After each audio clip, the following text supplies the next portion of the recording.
নমস্কার, আশা করছি আপনারা সবাই খুব ভালো আছেন। আজকে বানাচ্ছি মুচমুচে মাংসের চপ। প্রথমেই আমি পেঁয়াজ কুচি কুচি করে কেটে নেব। আমার কাছে ছোট ছোট পেঁয়াজ ছিল, তাই আমি প্রায় 4-5টার মতন পেঁয়াজ নিয়ে ভালোভাবে কুচি কুচি করে কেটে নিচ্ছি। এরপরে আমাদের লাগছে আলু।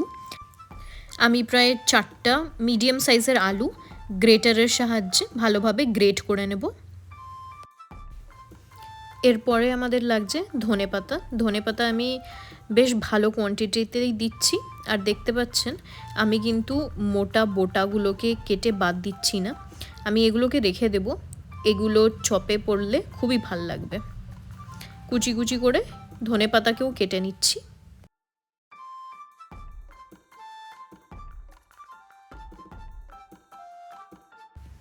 এবার আমি কয়েকটা কাঁচা লঙ্কা ভালোভাবে কেটে নিচ্ছি। কাঁচা লঙ্কা আপনারা নিজের স্বাদ মতন কম বেশি করতেই পারেন। তাহলে আরেকবার ইনগ্রিডিয়েন্টসগুলো দেখিয়ে দিচ্ছি। এই যে আমাদের কাঁচা লঙ্কা, রসুন, ধনেপাতা, আলু গ্রেট করা আর পেঁয়াজগুলোকে ভালোভাবে জুলিয়েন কেটে রেখেছি। আমাদের কাটাকুটি প্রায় হয়ে গেছে। এরপরে মেন ইনগ্রিডিয়েন্ট হচ্ছে আমাদের মাংস। আমি এখানে প্রায় 250 গ্রামের মতন বোনলেস চিকেনের পিস নিয়েছি। এটাকে আমি মিক্সিতে একটা কোর্স পেস্ট বানিয়ে নেব। সাথে দিচ্ছি 2-3টে কাঁচা লঙ্কা আর গোটা রসুন। এটাকে একদম মিহি পেস্ট করব না, একটু দানা দানা যাতে থাকে সেইভাবে একটু পেস্ট বানিয়ে নিচ্ছি। আশা করছি দেখতে পাচ্ছেন পেস্টটা কিন্তু একদম মিহি করিনি আমি। ঠিক এইভাবেই আপনাদের পেস্টটা বানিয়ে নিতে হবে।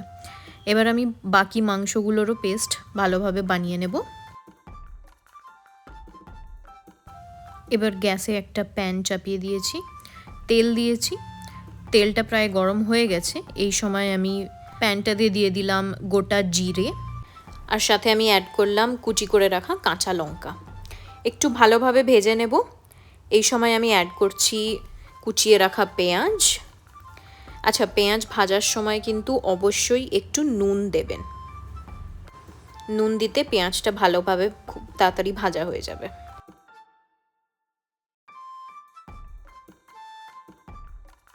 দেখতে পাচ্ছেন পেঁয়াজটা আমাদের মোটামুটি ভালোই ভাজা হয়ে গেছে, পিঙ্কিশ কালার চলে এসছে। এই সময় আমি অ্যাড করছি আদা রসুনের পেস্ট। 1 চামচের মতন দিচ্ছি। এবার নাড়িয়ে ভালোভাবে ভেজে নেব। আদা রসুনের পেস্টের কাঁচা গন্ধটা যতক্ষণ না যাচ্ছে ততক্ষণ ভালোভাবে ভাজতে হবে। ভালো করে ভাজা হয়ে গেছে। এবার আমি অ্যাড করলাম গ্রেট করে রাখা আলু। এটাকেও নাড়িয়ে চাড়িয়ে ভালোভাবে ভেজে নিতে হবে। এবার কিছু গুঁড়ো মশলা অ্যাড করছি। প্রথমেই দিয়ে দিতে হবে হলুদ গুঁড়ো, লাল লঙ্কার গুঁড়ো, সাথে দিচ্ছি ভাজা মশলা, আর রয়েছে একটু গরম মশলা। ভালো করে মিক্স করব, দিয়ে ভালোভাবে ভেজে নিতে হবে যাতে কাঁচা মশলার গন্ধ একদম না থাকে। প্রয়োজন হলে একটু জলের ছিটা মেরে ভেজে নিতে পারেন। আমাদের পেঁয়াজ আর গ্রেট করে রাখা আলু বেশ ভালোভাবেই মশলার সাথে মিশে ভাজা হয়ে গেছে। এই সময় আমি অ্যাড করে রাখছি মিন্স করে রাখা মাংস। এটাকেও ভালোভাবে মিলিয়ে ভেজে নেব। চেষ্টা করবেন অল্প অল্প করে অ্যাড করতে, না হলে কিন্তু একটা ডেলা পেকে যাওয়ার ভয় থাকে, আর ডেলা পেকে গেলে মশলাটা ভালো করে মিশবে না।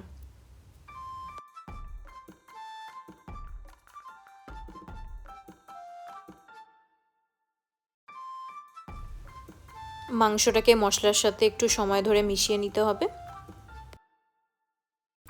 ব্যাস, আমাদের চপের পুর একদম রেডি।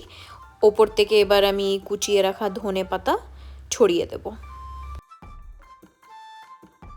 এবার আমরা চপের কোটিং রেডি করে নেব। প্রথমেই আমি নিয়েছি এখানে বেসন। এবার আমাদের লাগছে চালের গুঁড়ো, সাথে অ্যাড করলাম স্বাদ মতো নুন আর ভাজা মশলা। কোটিংটা যাতে নরম হয় আর মুচমুচে হয় তাই আমি প্রায় 2 চামচের মতন রিফাইন তেল অ্যাড করলাম। সাথে দিচ্ছি 1 ফোঁটা হলুদ। এবার আস্তে আস্তে জল দিয়ে ভালোভাবে এটাকে মিশিয়ে নিতে হবে। এমনভাবে মিশাতে হবে যাতে একদম লাম্পস না থাকে। এই যে দেখতে পাচ্ছেন আমরা এই কনসিস্টেন্সিতে ব্যাটারটা বানিয়ে নিয়েছি। এবার আমাদের লাগছে ব্রেড ক্রামস। আমি পিউরামেটের ব্রেড ক্রামস ইউজ করছি। এটাকে একটা প্লেটে বের করে নেব। এবার আমরা চপের পুরটাকে হাতের চাটুতে নিয়ে এইভাবে আস্তে আস্তে চিপে চিপে বলের মতন করে নেব।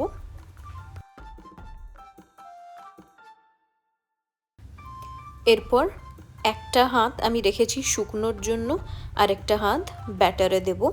প্রথমেই ক্রাম কোটিং করে নিচ্ছি, দিয়ে আমি বেসন আর চালের গুঁড়ির ব্যাটারটার মধ্যে এটাকে একটু চুবিয়ে দেব। আমরা সিঙ্গেল কোটিং করছি, আপনারা চাইলে ডাবল কোটিংও করতে পারেন। আমি আর হাত লাগালাম না, আমি চামচের সাহায্যে পুরো ব্যাটারটাকেই চপের পুরের উপরে দিয়ে দিচ্ছি যাতে ভালোভাবে কোটিং হয়ে যায়। এবার আলতো হাতে এটাকে উঠিয়ে আমরা ব্রেড ক্রামসে দিয়ে দেব।